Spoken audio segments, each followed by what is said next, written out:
Great. Hi, I'm Professor Green, and today we're going to be doing Chapter 6 from our textbook in International Business. Let's go ahead and get started and talk about international trade theory. The learning objectives are understanding why nations trade with each other. Why would we ever want to trade? We're going to summarize the different theories, explaining trade flows and how those they have evolved over the last 200 or 300 years. Recognize why many economists believe that unrestricted fair trade, right, it will raise the economic welfare of all countries, and why we've seen that in the last decades or many decades. We're going to explain the arguments of those who maintain the government can play a proactive role in certain things in promoting competitive advantage. And then we're going to understand the important implications that international trade theory holds for management practice and how that will affect your decisions going forward. So let's go ahead and get started. The opening case talks about trade and services, and they show this photo here of radiologists in India and how services are moving abroad very, very quickly. About 20% of world trade is growing rapidly, and that services account for over 75% of GDP today in most developed nations. And that's mostly because just services are more in demand than actual hard products than we've seen in the past, right? We work with a lot of software, we work with a lot of consulting services, et cetera. And so it's just how the technology is changing. We also see trade and services hampered by regulatory barriers, and that the author of the textbook and this chapter will talk a lot about how governments get involved or cannot or should not be getting involved. And then a need for common standard rules and regulations to realize the trade gains, which is an ongoing discussion because this really gets defined in professional standards. So let's go ahead and talk about trade policy. The author summarizes these theories a few times, and then he goes deeper into them. So we'll step back to learning objective 1, right? What is trade and why would we ever want to trade? Motivation for trade is to realize gains from the trade, so we can make more money if we trade products. Economists generally advocate for lower barriers to cross-border trade because historically, everybody makes more money if we're trading more.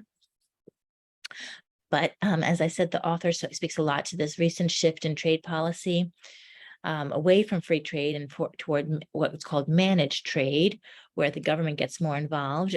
Fortunately, according to the author, I think he would say that since 2019, when the book was published and Trump was the administrator, Biden has opened up a little bit more of free trade. And we'll talk about why those things have changed in this chapter. At the end of the day, it's really pushed trade policy to the political center stage because it's become such a hot issue in the last few years. And obviously, trade and investment policies have a huge impact on international business practices. So it's a big part of the chapter and of the course. So I'll give here now an overview of trade theory. As I said, the author gives a couple of slides giving the overview, and then he deep dives into the individual theories. The first one started with mercantilism in the 16th and 17th centuries, encouraging exports, but discouraged imports. The idea was that we would make more money if we sold our products abroad, but if we didn't necessarily buy products from abroad, and that we would depend on our own resources. But this quickly changed. Come 1776, Adam Smith jumped in and he promoted unrestricted free trade, and we'll talk about his theory on how it's a rising boat that lifts all boats, right? A rising tide that lifts all boats, right? So when we trade, everybody wins.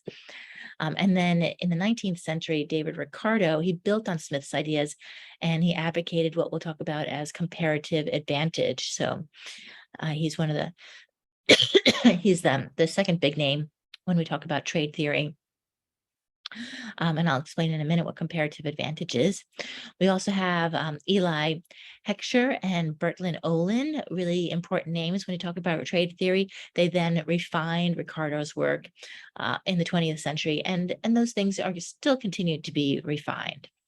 Free trade, just to define that or make sure we're all on the same page, is the absence of barriers to the free flow of goods and services between countries. So less and less taxes, more and more opportunities to have barriers to trade. So why would we ever want to trade? We'll go deeper diving into this now. What are the benefits of trade?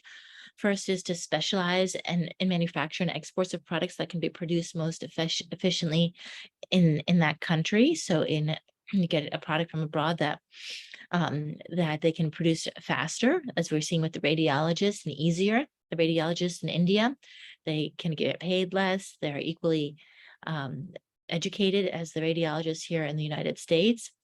The second part is to import products that can be produced more efficiently in other countries. And the third is to gains arise because international trade allows a country to specialize in the manufacture and export of products. So then they can really focus on what they can do best and work on economies of scale. So this is also a reason why we can see that maybe Icelanders would want to eat oranges, right? And add that to their fish diet. So moving forward, the pattern of international trade. Here we talk about Ricardo's theory of comparative advantage. And really now we're going to dive deeper into these theories. The first one, it talks about trade patterns, how they reflect differences in labor productivity. And as I said, Heckscher and Olin, they continue to work on Ricardo's theory, and they speak about how trade reflects the interplay between the proportions in which the factors of production are available in different countries and the proportions in which they are needed for producing similar goods. And so we'll see an example now with Ghana and Korea, how if they can move on these economies of scale, if they can really focus on the things that they do best, and they can really make those processes more efficient, then everybody wins, and then there's more product out there. And then the last person is Raymond Vernon. As I said, there have been additional theorists, additional economists who've worked on these ideas, and he speaks to how trade patterns reflect a product's life cycle. And he'll go down this little alley or avenue talking about how we initially will produce a product in the country where it's developed, but then eventually it'll be produced someplace else where they can make it more, they can produce it more efficiently. So comparative advantage, we're going to jump into this now and talk a little bit about Ricardo's theory. He shows this, or the book shows this photo of a Rolex Group logo sits on top of a display in a luxury wristwatch store in Vienna, Austria. So Rolex obviously is a Swiss company. And why doesn't Austria make watches?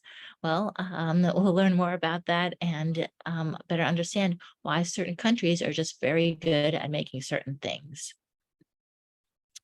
So jumping into Paul Krugman's new trade theory, again, giving you an overview of this, it says that the world market can only support a limited number of firms in some industries. So he's saying now that not, every firm isn't necessary to make a particular product. And this shows up in the aerospace industry, where the author of the textbook, he's in Seattle, so he knows a lot about this industry. He's saying that we only need so many large airplanes, right? And so maybe only a certain amount of firms will be able to make that particular product.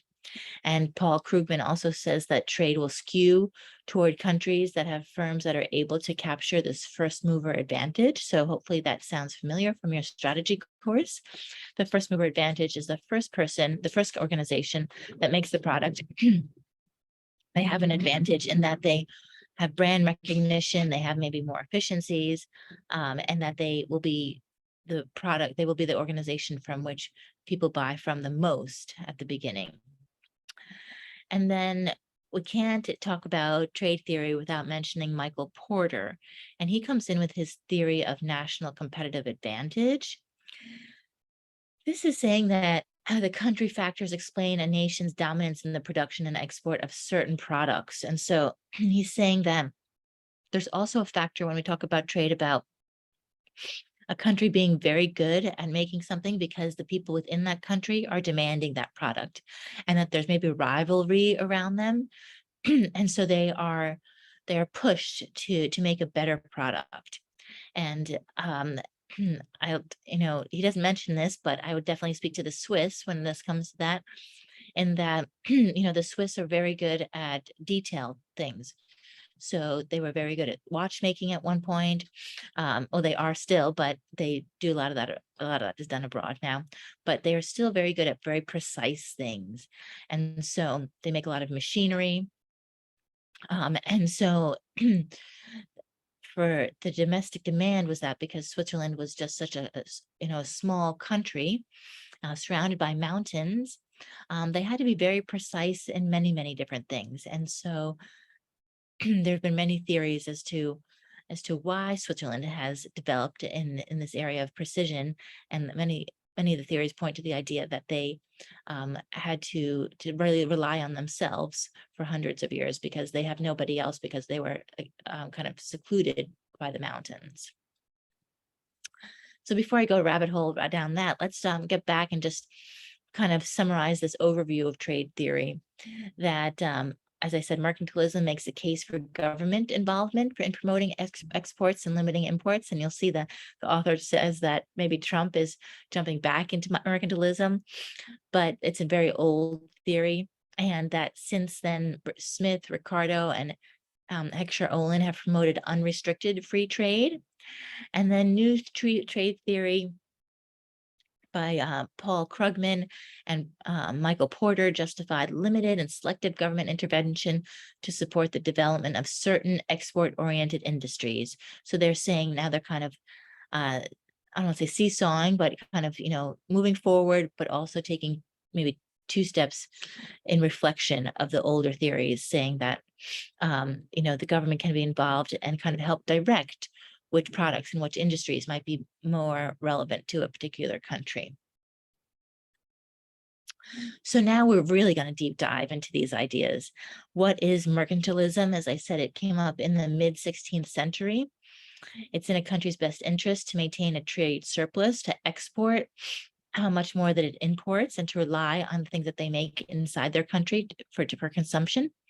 Gold and silver were considered the mainstays of national wealth, and it advocated government intervention to achieve a surplus and balance of trade. So there was a lot of government intervention saying, okay, which products are we going to export, and really limiting the amount of products that they're going to import. This was viewed trade as a zero-sum game, one in which a gain by one country results in a loss by another.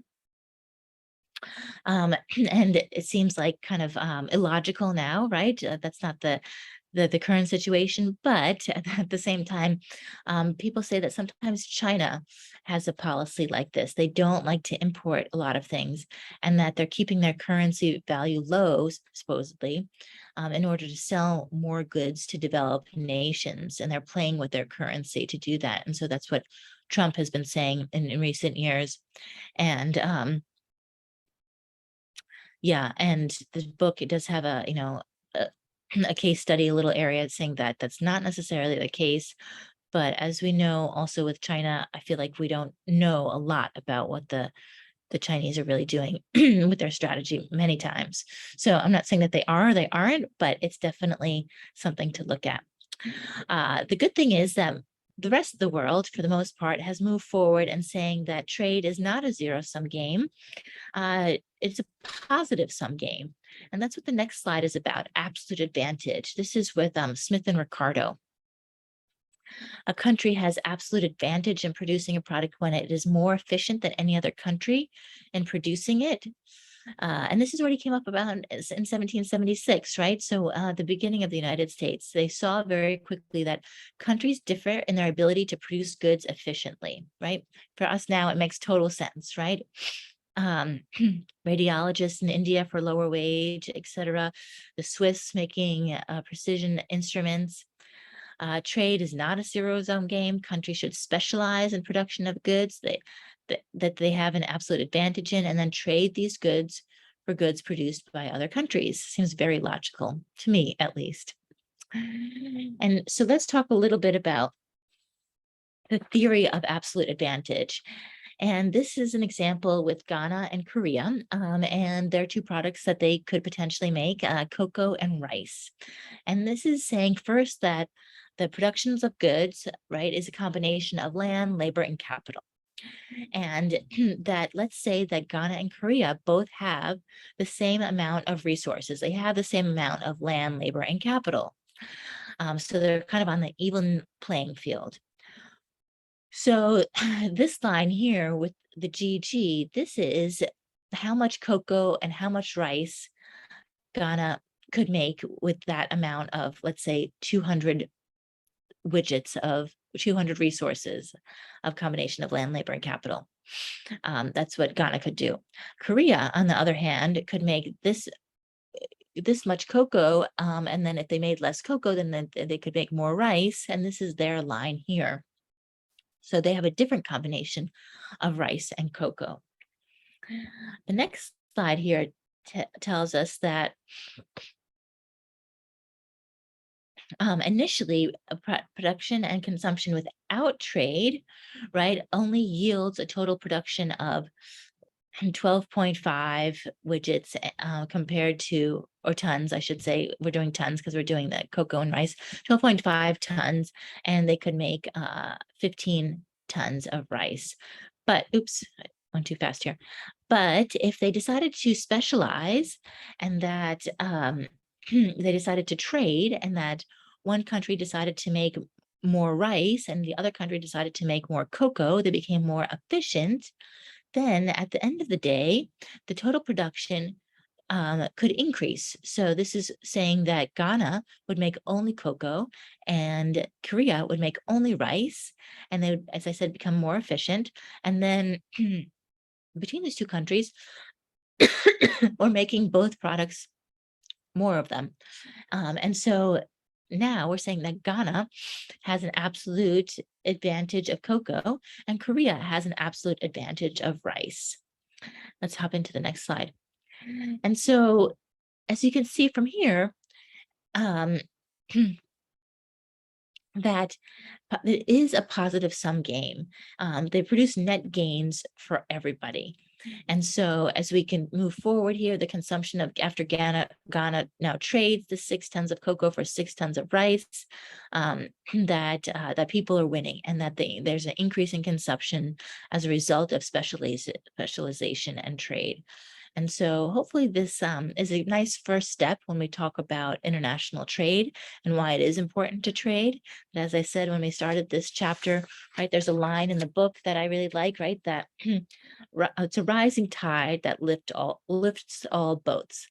And in the next part 2 and part 3 of this chapter, we'll talk a little bit about the further theories and also jumping back to the author and his ideas about what Trump is doing or was doing and how that potentially might hamper the world and its production and its execution of international trade. Great, good to see you all.